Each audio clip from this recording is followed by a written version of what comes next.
Why were you never the same after your honeymoon? My wife Elena and I surfaced from our scuba dive to find ourselves alone in the middle of the ocean. Where's the boat? Elena screamed, ripping out her regulator. I spun around frantically, realizing the dive boat that had 18 people on it 5 minutes ago was completely gone. They left us, Elena gasped. They actually left us in the middle of the ocean. The worst part was that we'd booked the cheapest dive shop in rural Colombia. Cash only, no reviews online, and the dive master barely spoke English. He never did head counts, and we were the last group in the water. They'll come back when they realize we're missing, Elena said, but I could hear the doubt in her voice. The current was already pulling us further out to sea. We had no emergency radio because the cheap shop didn't provide them. I tried waving my bright yellow safety sausage above my head while Elena blew her whistle repeatedly, the sound pathetically small in the vast ocean. Which way is shore? Elena asked, treading water beside me. I looked around at the identical horizon in every direction. I have no idea. We had maybe 4 hours until sunset. After that, we'd be invisible in the dark water. The first hour, we picked a direction and started swimming. Elena kept apologizing about choosing the cheap dive shop, saying we could have spent the extra $200 for the reputable one. My legs started cramping after 20 minutes, sharp, stabbing pains with every kick, but I kept going. Are we even moving?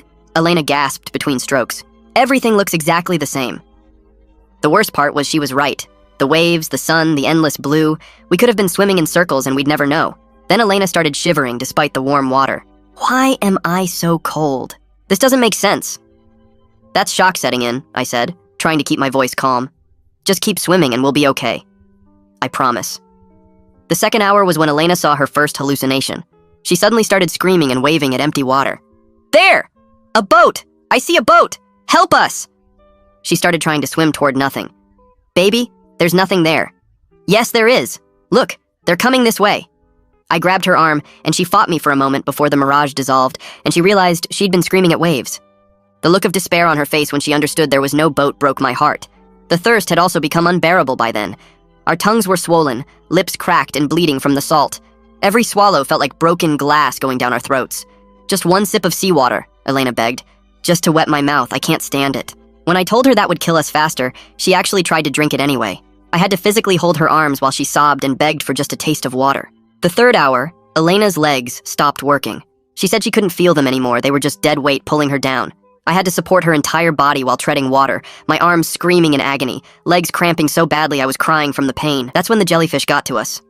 I didn't see it, but I certainly felt it. Before I knew it, a fire-like pain was erupting across my shoulder. Elena screamed as a jellyfish also caught her arm. The jellyfish swam away, but we couldn't treat the sting. We couldn't do anything except keep swimming with venom coursing through our bodies. Elena went limp after that. Her eyes rolled back, and she mumbled something about leaving her behind to save myself. I slapped her face gently at first,